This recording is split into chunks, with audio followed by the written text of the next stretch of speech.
All right. Great. Welcome, everyone. Good afternoon. Thank you all for joining us today. I am Pamela Gray, Vice President of Program Development with BioTalent Canada, and it's my pleasure to welcome you to today's important discussion on hiring people with disabilities and breaking down the myths and misconceptions surrounding workplace accommodation. So before we start, I would like to do a land acknowledgement. And we are hosting today from Ottawa. And so as we gather here today, we want to begin by acknowledging that we are gathered on traditional, unceded, unsurrendered territory of the Anishinaabe Algonquin people. The Anishinaabe Algonquin people have been caretakers and stewards of this land since time immemorial. Here we are located at the joining of three main waterways, which were important for food, trade, and ceremonies, as well as travel. So definitely crucial to the culture and the heritage. And also, did you know that Ottawa, from the Anishinaabe word, it comes from Ottawa, meaning to trade. So we want to recognize and celebrate this stewardship on the land we now work and live on. Also, I want to start off by describing myself. It's been indicated to me that it's best practice to describe what I look like simply for the people who might have a visual impairment. So I am female and I have medium length hair, brown, slightly curly, wearing a blue jacket and a blue and orange dress today. So our fireside chat today, hiring persons with disabilities, breaking barriers and unlocking potential, is one of 4 opportunities over the next month to discuss this really important topic. And as most of you may know, October is National Disability Employment Awareness Month. So we're really thrilled to have leaders and decision makers in Ontario's bioscience sector joining us today. And actually we have people from other provinces joining us as well. You all play a key role in shaping a more diverse and inclusive bioeconomy. Today's session will highlight how inclusive hiring, especially for persons with disabilities, can enhance business outcomes, drive innovation, and really strengthen your team. At BioTalent Canada, we believe that diversity and inclusion are not just buzzwords. They are critical drivers of success in today's competitive landscape. And as many of you know, diverse teams are proven to deliver better business results, ranging from more innovative solutions, as well as stronger financial performance. And this is really why BioTalent Canada has prioritized inclusive hiring practices in our work with employers. Our organization is deeply committed to inclusivity, diversity, equity, and accessibility. And this is what we call IDEA in the workplace. We were recently recognized by Canada HR Reporter as a 5-star diversity, equity, inclusion, and inclusion employer, showing that we not only promote inclusive hiring, but we also like to practice this, and we live by this. One of our flagship initiatives is the Ideal Bioscience Recognition Employer Program, which recognizes employers who have demonstrated a strong commitment to IDEA in their workplace practices. And through this program, we celebrate organizations setting new standards for inclusive hiring and workforce development in the bioeconomy. And coincidentally, we have just opened the 3rd year of our program. We are accepting applications for the 2024-2025 year. Though the application process is open from now until November 22nd. So we definitely invite you to participate, to apply. And if you're not quite ready to apply, at least go and see some of the requirements that we have in place and areas where you can certainly increase your inclusive hiring practices. We are also very proud of our Ideal Scholarship, which provides financial support to students from underrepresented groups, including persons with disabilities who are pursuing careers in STEM. This scholarship is not just an investment in individuals, but also the future of the bioeconomy, ensuring that diverse voices and talents are well represented in our growing industry. These initiatives, along with our work with the Enabling Change program in Ontario, reflect our leadership in promoting IDEA And we aim to be a guiding resource for organizations looking to integrate inclusive hiring practices. And of course, today is part of that mission. So just switching gears for a second into workplace accommodations. There are still many misconceptions surrounding the cost and complexity of workplace accommodations, and we'll be chatting about that a little bit later. But incredibly, studies have shown that most accommodations cost less than $500 per employee, and actually many cost nothing at all. So whether it's a flexible work arrangement or adaptive technologies, the right accommodations can certainly impact employee performance as well as job satisfaction. I just want to note here too that in Ontario, persons with disabilities make up 22% of our population. However, they remain significantly underrepresented in the workforce. By tapping into this talent pool, organizations can increase retention rates, reduce turnover, and gain employees who are often more loyal and more productive. Okay, so now let's dive deeper into these topics. We've got some fantastic people here, speakers, who are going to join us for the fireside chat, and they'll share their experiences, their practical insights, and the real-world benefits of inclusive hiring. I know they'll also address some of the misconceptions around work accommodations. So I'm first going to introduce our two panelists here, and then I will give them an opportunity to share more about themselves. So first, we have Ainsley Latour, a genetic technologist, an author, an educator, and an entrepreneur. And she is joined by JC Doyle, who is the Director of Development and Capacity Building for ODIN, the Ontario Disability Employment Network. So I'm going to hand the mic over to you, Ainsley, if you can share a little bit about yourself. Thank you so much, Pamela, and good afternoon, maybe late morning for anyone who's joining us from out west. It's so exciting to share this space with all of you, and I just want to start off by telling you a little bit about where I'm coming from. Pamela mentions very kindly that I am a clinical licensed genetic technologist. That was when I was on my mat leave. I haven't actually gone back to that position. I actually started an organization called Idea STEM, which has a focus on helping organizations, both in the private and the public sector, and government and post-secondary institutions as well, to navigate accessibility in STEM and get more people with disabilities into STEM spaces. So I'm very, very passionate about this as a person with lived experience in a number of different STEM spaces, and also someone with significant experience now in business and leadership. I have, through Idea STEM, done a number of projects in accessibility in the STEM space, and currently our organization is looking and doing some research on accessible science labs, so that's really exciting at the federal level in Canada. And we are also doing a little bit of work on curriculum development around the contributions to innovation that scientists with disabilities have done, both present day and, of course, in the past. So looking forward to the conversation very much. Thank you so much. All right, over to you. Go ahead. I'm sorry, I forgot an audio description. I am maybe a young adult with fair skin and very dark brown hair, shoulder length. I'm wearing a navy blouse, and my screen is showing my home office. Thank you, Ainsley. All right, over to you, JC. Oh, thank you so much. Good afternoon, everyone. So my name is JC Doyle. I am the Director of Development and Capacity Building with the Ontario Disability Employment Network, also known as ODIN. I am a white man. I use the pronouns he, him. I have short hair and a full graying beard. Today I'm wearing a button-down shirt and my favorite sweater, as it's a little bit cool. And my background here, not a virtual background. It's actually my office. There's a plain ceiling and a couple kind of chairs in my background. So thank you for allowing me to introduce myself. A little bit about ODIN. ODIN was born in 2012 and started in the disability services sector. That is our kind of grassroots.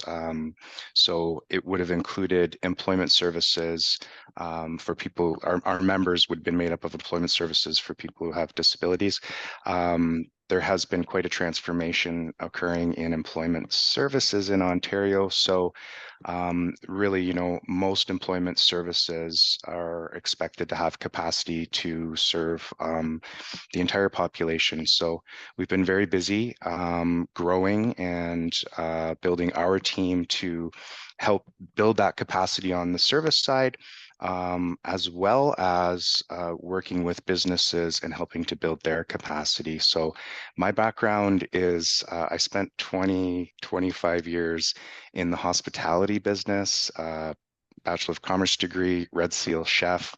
So I really bring a service perspective to everything that I do. It's translated quite well in this space, and I've been with Odin for over 5 years, and in the space, you know, a student of Odin for well over a decade. So it's been quite an exciting second career, and I do, you know, I'm able to bring that really pragmatic kind of employer business perspective to some of the messaging. So really look forward to this conversation, and happy National Disability Employment Awareness Month. It's already October 22nd. It's been quite an amazing month. Do check out some of our campaign. There's a week or so left, and you can check that out and get involved on through our website as well at Odin. So I will hand it back to Pam. And Great. just quickly before Pam gets started, we are troubleshooting a little bit on our third speaker, Kimberly Hansen. So she might give a short introduction when we get into the questions. But while we figure that out, back over to you, Pam. Okay, thank you. A very dynamic session today. So I'm really excited to dive in. So obviously we're going to be talking about integrated persons with disabilities in the workforce, what accommodations look like in practice, and why inclusive hiring is not just the right thing to do, but it's also very strategic for your business. So if we have any questions from the audience, feel free to add them to the question and answer feature in Zoom. Eli will be fielding those questions on the back end, and I think we're just going to be weaving them in as we progress through the hour. So, but we're going to kick it off with a question. I'm going to pass it over to you, JC, first. What are some of the most common misconceptions employers have about hiring persons with disabilities, and how can we address them? Yeah, so there remains to be some pervasive misconceptions and just myths. And, you know, we know the greatest barriers facing people with disabilities entering the workforce are not the disability. They're based on employers' fear of the unknown, and that's according to the United Nations.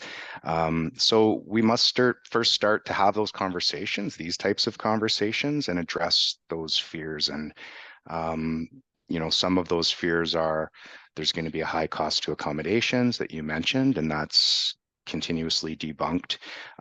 Some of the other kind of basic fears are that people with disabilities will have lower attendance, that, you know, safety might be an issue, that performance will be an issue, that they have high turnover, you know, as a result of their disability. And there's several studies that have really debunked all of these myths. And in fact, studies that really prove that people who have disabilities have higher retention rates.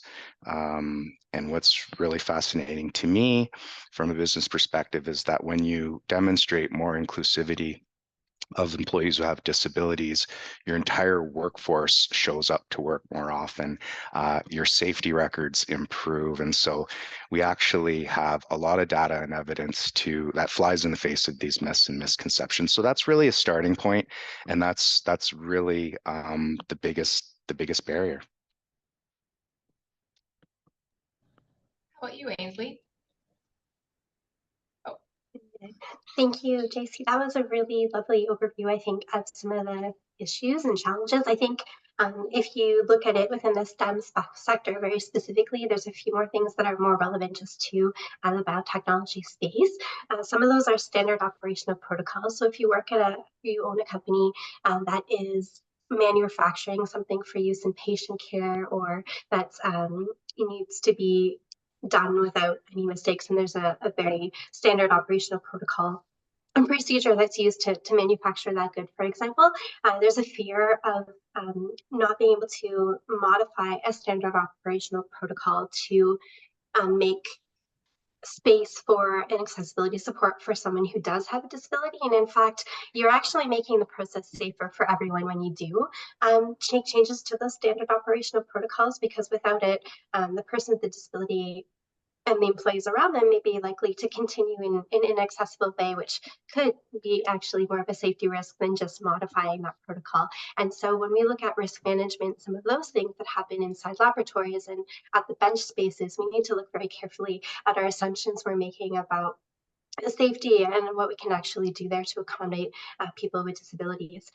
Disability is often a spectrum. So if you're blind, it doesn't often mean you can't see anything. It means that you maybe don't see what someone typically sees. You have a smaller field of vision, or you see colors differently, or whatever it might be. And that type of black and white thinking, all or nothing, is really harmful. And so we need to be a little bit more open with respect to what people with disabilities can actually do, and leave it to them to tell us what they can do in this space without making those assumptions. Very good.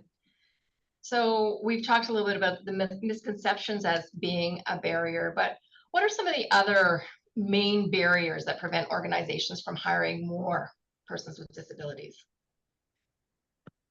I'll pass it over to JC.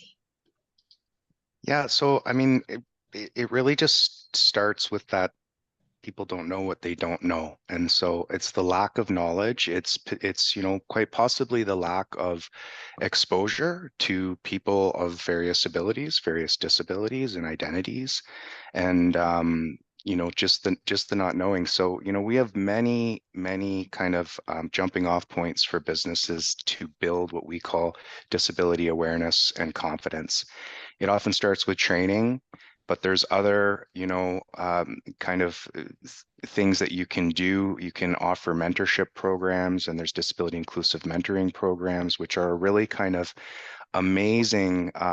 There's amazing outcomes from these because they're a low investment and light touch, and there's just nothing like interacting with people of different abilities and just breaking down those walls and lifting the veil and just getting comfortable in what seems to be uncomfortable if you're not exposed to it. So I would say those are the kind of some of the other anecdotal kind of things that happen. And there's many ways, and it's about exposing yourself, your staff.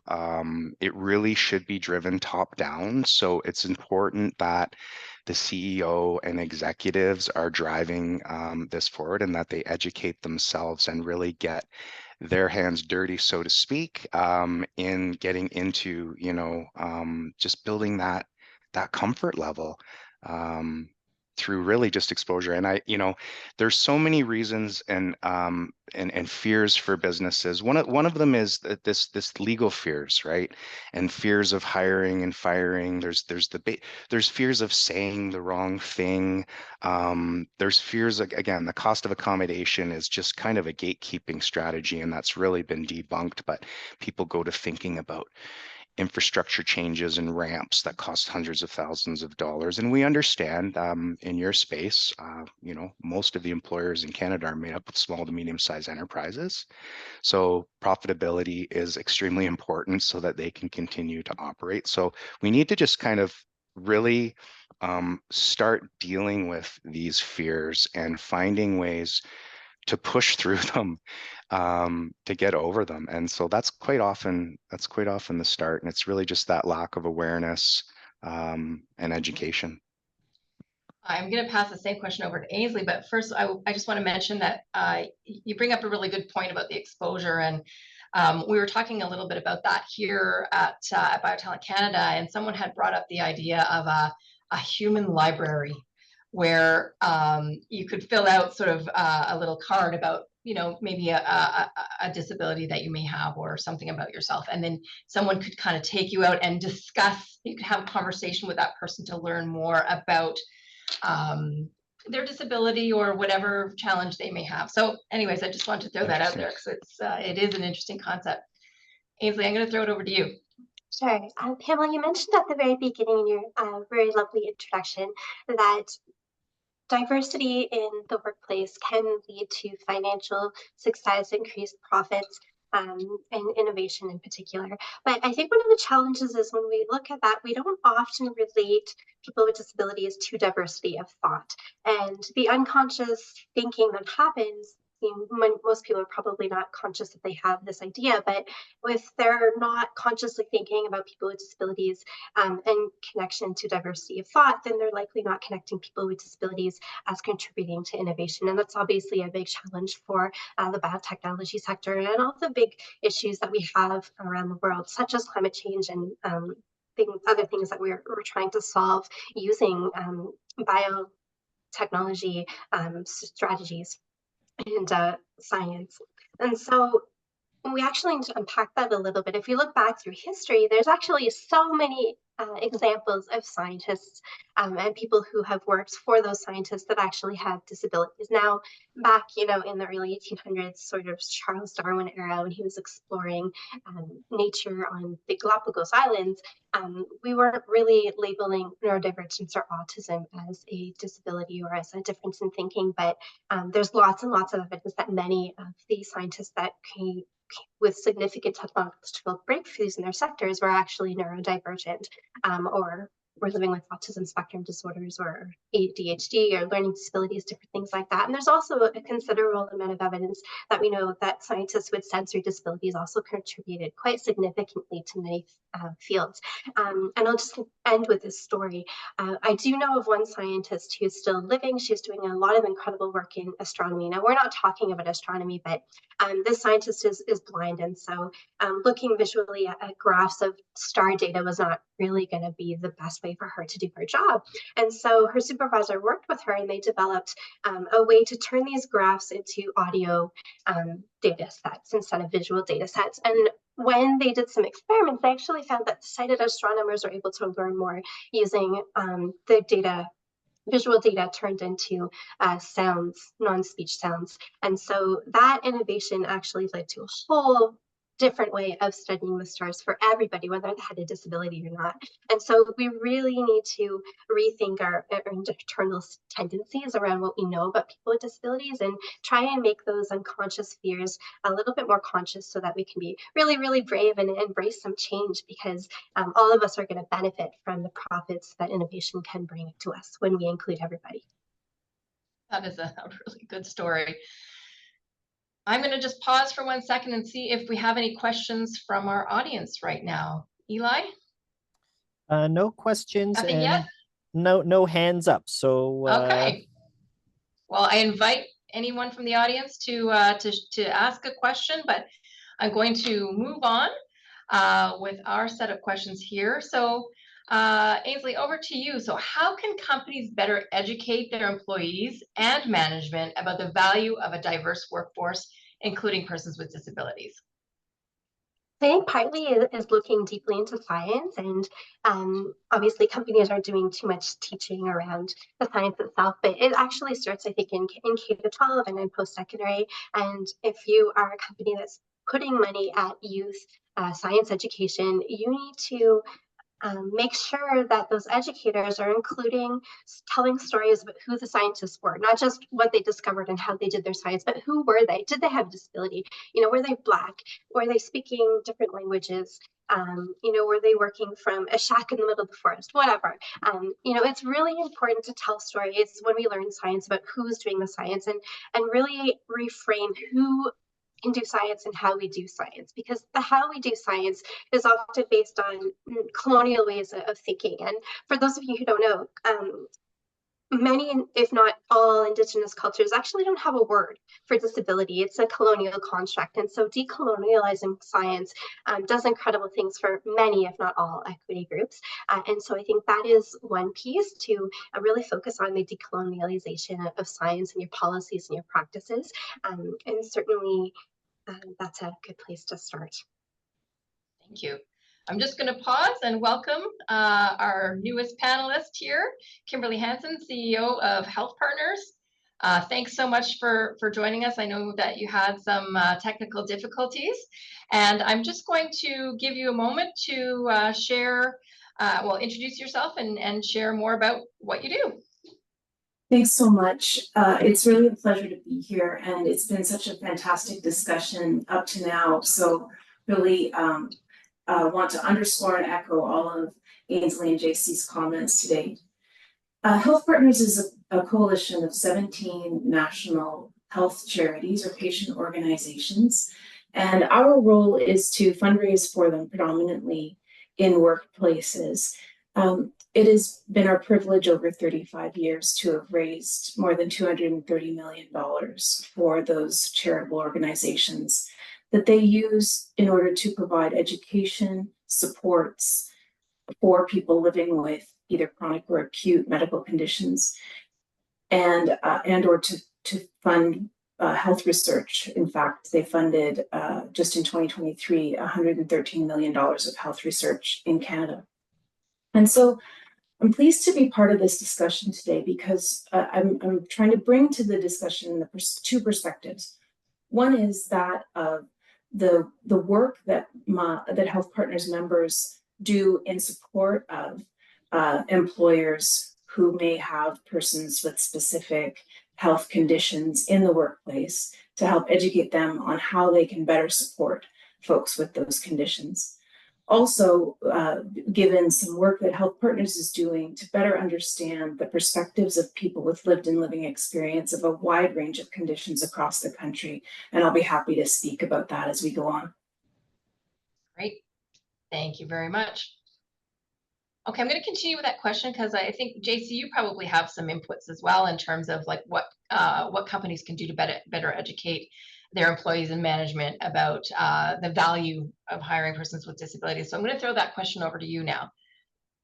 Yeah, sure. We got to start somewhere. That's always my message, right? And then build on that.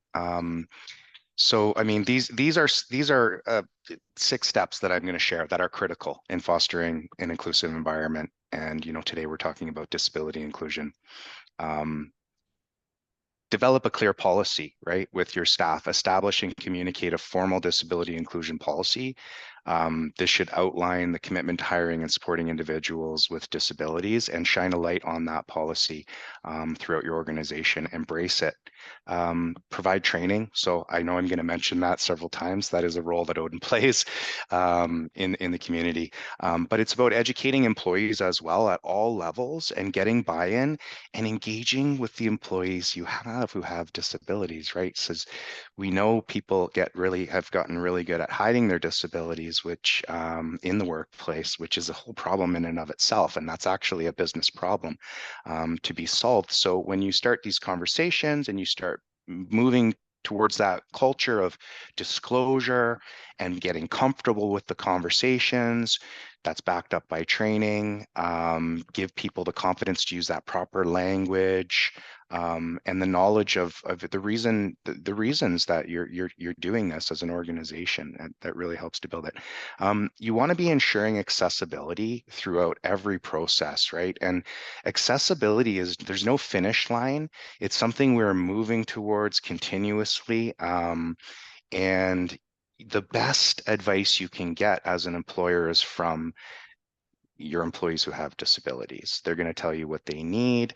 They're going to tell you what is not accessible to them. Don't presume because, not all blind people, for example, use Braille to read. There are all kinds of other technologies now that people are using. And so I had one employer who was feverishly trying to convert all of their printed materials. And I was picturing binders and I said, that's still in binders? Okay. But they wanted to convert them all into Braille because they were onboarding a person who was blind. And then I said, just can you give that person a call? And they realized that this was not a priority at that time for this individual. So we can't presume that. Another thing is to build, implement inclusive hiring practices. So really look at your hiring processes, policies, practices to see where you may inadvertently be excluding people who have disabilities. We find this all the time, and we work with companies to mitigate that here at Odin. And then implement some intentional hiring programs and start somewhere. Like, there needs to be a commitment, and there needs to be some way to measure that and monitor that and improve. Offer resources and support within your organization. So that's going to elevate this conversation. It's going to get people comfortable. I've got a stat here in front of me that 60% of managers, of Canadian managers surveyed, said they don't believe they have any employees who have a disability working with them. So we know that that is not the case. That's a disclosure and culture issue. So these things have to be supported in a supportive kind of way. And then, of course, measuring and evaluating your progress and making those continuous improvements along the path. And there's no straight line. It's a zig and a zag, and it's important to be comfortable with those unknowns and those challenges for businesses, and just to kind of start somewhere. Yeah, that's really good advice, the zig and the zag, right? Just dig in, try it out. It does kind of surprise me about the 60% don't believe that they have employees with a disability. What would be I know culture is everything, and building a culture of openness and allowing people to share. What else can employers do to make people more comfortable sharing that they might, or disclose that they might have a disability? I'll throw that to Ainsley, or I'll throw it to anybody, really. Kimberly, you go ahead, and then I'll chime in at the end if there's time. Thanks, Ainsley.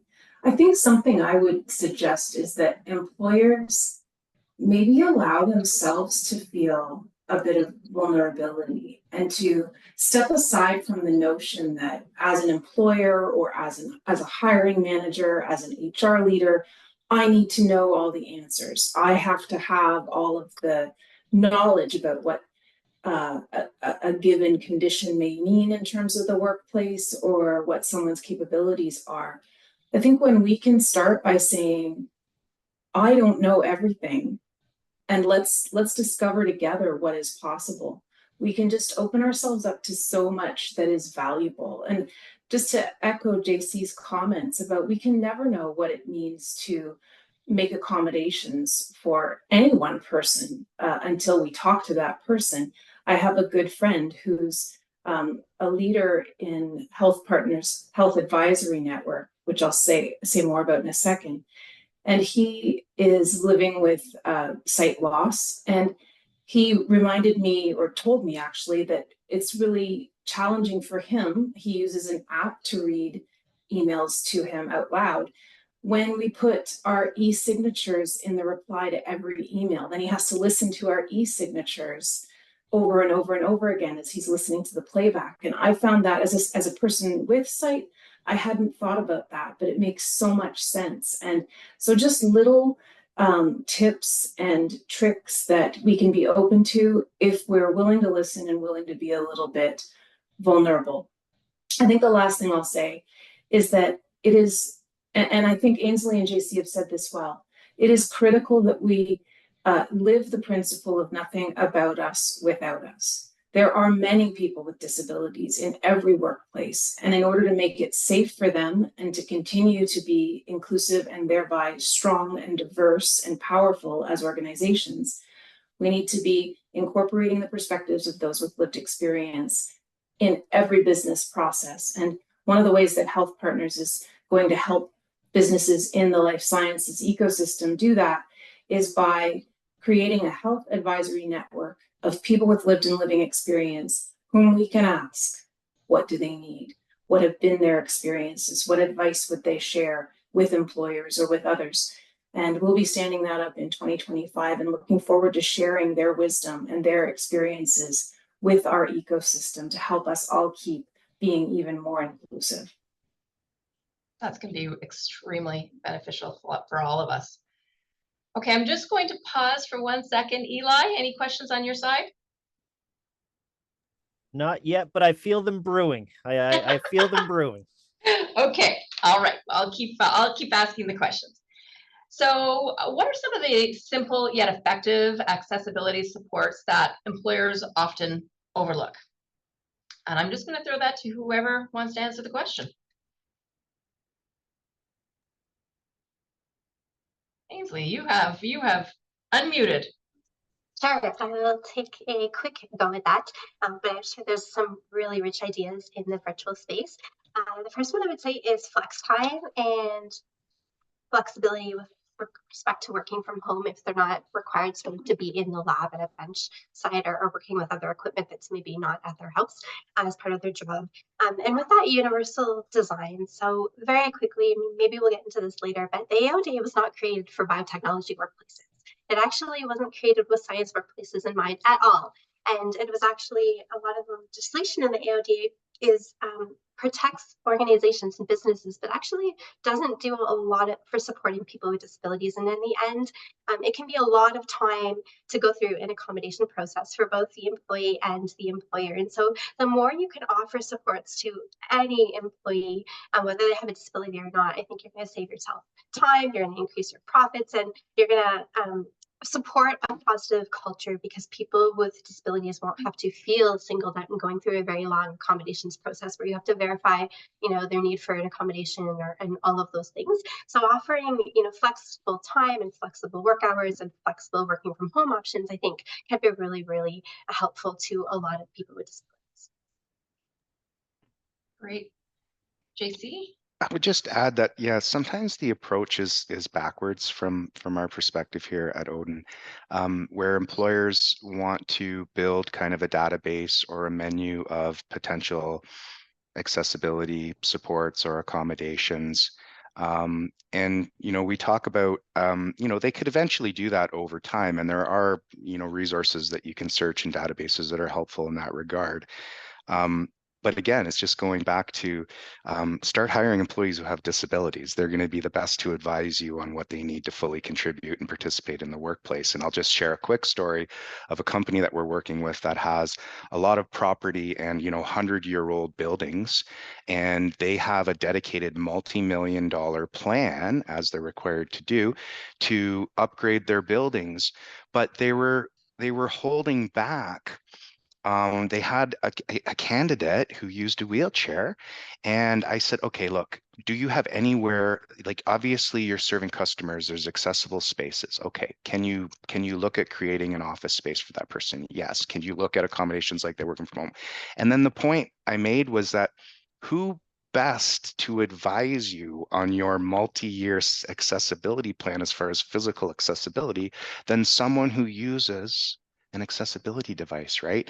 And so people will come to work with their accessibility devices. You need to give the space to ask them what those are, how that plays out in the workplace. And then as the employer, like Kimberly said, make yourself vulnerable and learn from that community of what you need to do and adjust. And it's about, further to what Ainsley was saying, it's about creating that culture and a process where people can come and tell you what they need. And the tendency to police that, right? Like I met at one time, and I'll name this name out there, it was for Air Canada. I won't name a person's name, but it was for Air Canada, and they had just hired an accessibility officer, director, not sure the exact title. But I met this individual and was very, very green and new to the space and started having a conversation. This person was a lawyer. And so that told me a lot about their approach to accessibility, right? And it was a little bit horrifying because it was a lawyer and it was a cover your butt kind of situation and a compliance fear-based kind of approach.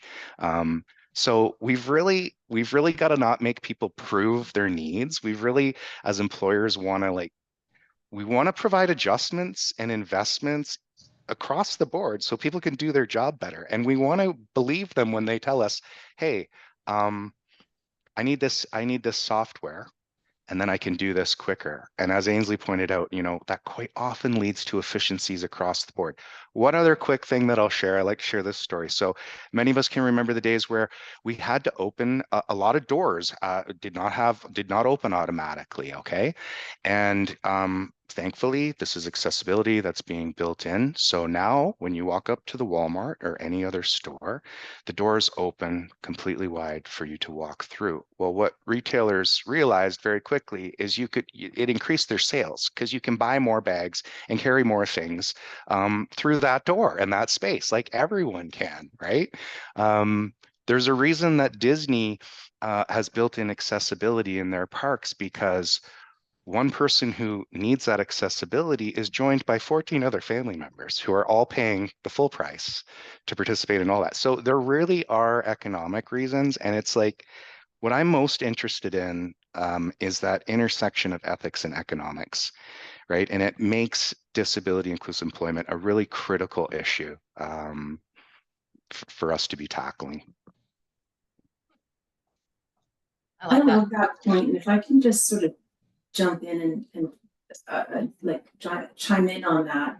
I think that when I think about those with whom I have worked who live with disabilities, whether they're visible or invisible disabilities, they are all around us. And these are folks that have learned a lot of resilience, a lot of creativity, a lot of adaptability and skills of innovation that I think are always needed in every workplace, especially today. And so for all of the reasons, for the reasons of corporate social responsibility, for the reasons of just like having a good diversity of thought and perspective, it just makes so much more sense to be inclusive of persons with disabilities than to exclude them. And it just starts by, in my mind, admitting that you don't know what you don't know, and that's okay. And then, as others have said, making a sincere commitment to being inclusive in a way that's not tokenistic, in a way that has people with lived experience at the table from day one, co-creating approaches, so that you know that at the end of the day, it actually will be inclusive of them and therefore achieve the benefits that we've talked about. Thank you for that. Include them from the start. Absolutely. Pam, we have a question from the audience, if I can interject. So what recommendations would you give employers looking to better accommodate neurodiversity in the workplace? Anybody want to field that question? I can speak to experience that I've had working with a colleague who was neurodiverse. And I think that, so first thing, we had to sit down with that individual and talk about what their specific needs were. In her case, she needed to have a bit of time at the start of her workday to get herself organized and to do some planning. And so we made a rule that she was not to be required in other meetings until a certain time of day. And that was a very, very minor change needed. It didn't affect the team negatively at all.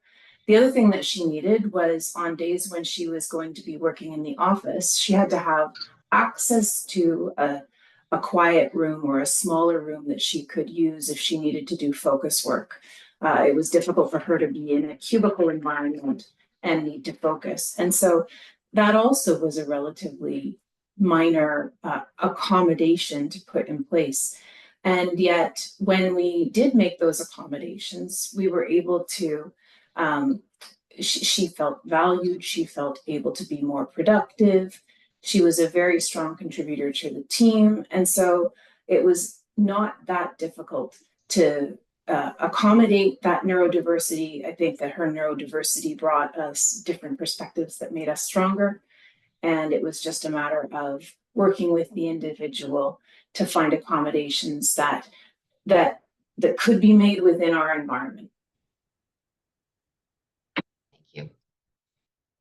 All seems to come back to the same theme. It's about discussions and talking and better understanding of what's required for that individual person. Ainsley, I'm just going, oh, sorry, go. Oh, I Jason. just wanted to, neurodiversity is just a massive range, right? And it's growing all the time. So we're better understanding that. So it is just going back to having that process to ask what that person needs, and it becomes very practical and quite simple. And so it might be, adjustments to your leave policy, right? Like how sometimes people have episodic disability, may not be able to attend work. And in some roles, that's not going to work for the employer, but in many roles, it's okay. And there can be an adjustment made. But like simple things, I have a team member who's very discloses ADHD. And so, I'm continuously working to make sure that I'm doing the things that I need to do. And one of the practical things is just at the end of our meeting, reviewing the action items and following up in an email, because in the middle of conversation, this individual does miss and can miss some of those things. So it's just, it makes me a better manager as well, actually. It forces me to be more organized and better communicator. So that's where that innovation comes in. And so, yeah, it's just a huge range, and it just goes back to having that culture where that person feels comfortable to disclose, and it's an absolute benefit uh, for people to be comfortable to disclose, because then you can make these small adjustments that really improve the workplace for everybody. That's great. And Ainsley, I don't know if you have anything to add to that.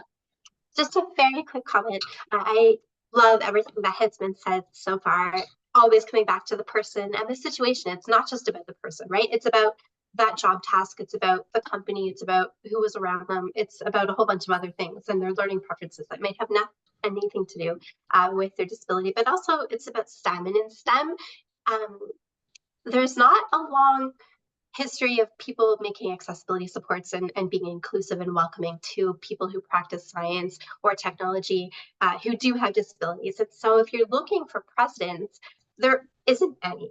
There are very few, because there's so many unique situations that where accessibility supports could be helpful. You're kind of developing them on the fly in science and technology and engineering, because there's not a long history of people sharing widely known accessibility supports or adaptations, right? People are kind of in the closet. They're doing things for themselves, but they're not really out about their disability. It's not safe to be out about your disability in science. It's too competitive, for one thing. And so, you have to be willing to just try something. And if it doesn't fit, try something again. And that one size, or first time you try something, expectation that it's going to work can't hold, is a really dangerous sort of expectation to have, because we are in a sector that historically has marginalized people with disabilities. I wanted to jump into that because I know this is a conversation that we had last week, but others might not know. How might accessibility in STEM spaces like wet or dry labs differ from other workplace settings? So there's a few nonprofit organizations besides Unsighted STEM who are working in the STEM laboratory space to try and figure out how to make it accessible. Tina Doyle is an accessibility consultant that I work with quite closely. She is formerly the director of student accessibility services at the University of Toronto Scarborough. And during her time at the University of Toronto Scarborough, I think she was there for like 30 years and has perhaps been recently retired. So she's had some changes to her family. And she designed the teaching labs for chemistry at the University of Toronto Scarborough to be accessible. So you can actually get an accessible fume hood. You can get accessible lab benches. You can get switches that are accessible and a bunch of built environment pieces that are very unique to the STEM environment, but very few people know where to source this and how to plan for it. And in fact, if you are building a new lab facility for your company, it is much, much, much less expensive to build it accessible in the first place rather than to try and do a retrofit. And she is really, really knowledgeable about that. The Rick Hansen Foundation is also working on standards for accessible science labs and built environment. And as I mentioned at the beginning, through Idea STEM, the organization that I co-founded, I'm also doing some research on barriers in the built environment for people with a variety of disabilities, not just mobility or vision related, but also neurodivergence and mental health and a bunch of things that are really important that we start paying attention to. Okay, so I have one that I know some people are probably wondering about. So how can organizations assess their current accessibility and identify areas for improvement? JC, I'm going to throw that one to you to start, because I know that you had talked about that. That's something that your organization often does. Yeah, I mean, first, I feel like I'm repeating myself, but first consult with the experts. Start hiring people who have disabilities, and include them in the process of auditing and identifying barriers. And there are expert organizations out there that do physical accessibility audits. Rick Hansen Association or Society, as Ainsley's mentioned, and other consultants who will help to support you with that. And just that point, that accessibility is really good for everyone, can always be improved. There is no finish line. So it's an ongoing improvement process to be identifying those areas. And, we'll be endlessly figuring this out. And you start with those universal design principles. So it's amazing that labs and physical spaces are being built with that universal design, but really important to ensure that flexibility and be able to make those adjustments for individual needs when they arise. You, Kimberly, do you have anything to add there? I think that there are help sources of help out there. There are consultants, accessibility partners is one that I have come across, who can come in and kind of look at your environment, particularly if you're maybe a larger organization and have a number of different types of disabilities that you'd like to assess your ability to accommodate kind of all at once.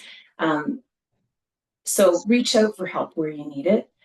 Remember that it's a never-ending journey, and just start with intention. Start small if you have to, with 1 or 2 of your employees, and just baby steps are better than no steps. So that would be my main advice. Thank you. And over to you, Ainsley, anything? I think, again, it's just so important to work with people individually and address unique situations. There are accessibility consultants out there.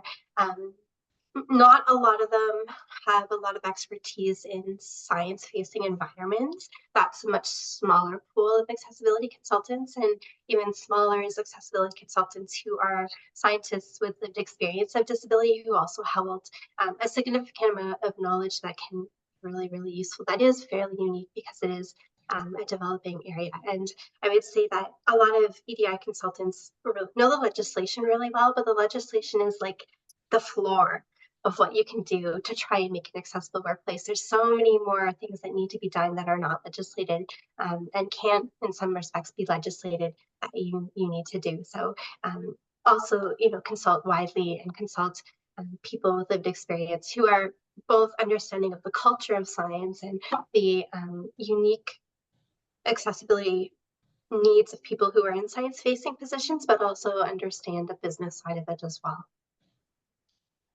It's an ongoing process, as JC had mentioned. Yeah, and just to further what Ainsley's saying, the bar is set quite low with the compliance and the regulations, and we know that when employers approach disability inclusion from a fear-based compliance approach, when they hire lawyers to be their accessibility officers, they're really missing the point. And further to that, they're really missing all of these wonderful benefits and opportunities. So there's such a strong business case for going beyond compliance. So we try to move beyond that. And of course, there's the compliance part is really easy. The bar is set low, and there's fear if you haven't gone through that. yet. But just to throw in a plug, we are actually working on a resource for employers right now through MSAA, which is called the Beyond Compliance project. And so it's resources trying to kind of dispel those fears that businesses have about doing the paperwork and complying, and really illustrating those reasons that they should go beyond that. And when you do, and you're really truly trying to create that culture and take advantage, the compliance part follows quite easily. Thank you. Eli, any questions on your side from the audience? Nope, nothing new yet, but there's still a few minutes. But of course, if you want to, ask a final question or open it up to conclusions, I'll leave that to you. Okay. So yeah, we're sort of approaching the end of the hour. Any final words that you'd like to share with us as experts today? I'll leave it open. I wanted to just touch on a point related to the culture of safety that needs to exist in order for persons with disabilities to feel able to disclose and to look for supports. And I'm thinking about now, I didn't describe myself. I'm a person with white hair, so I'm getting a little further into my career than near to the beginning.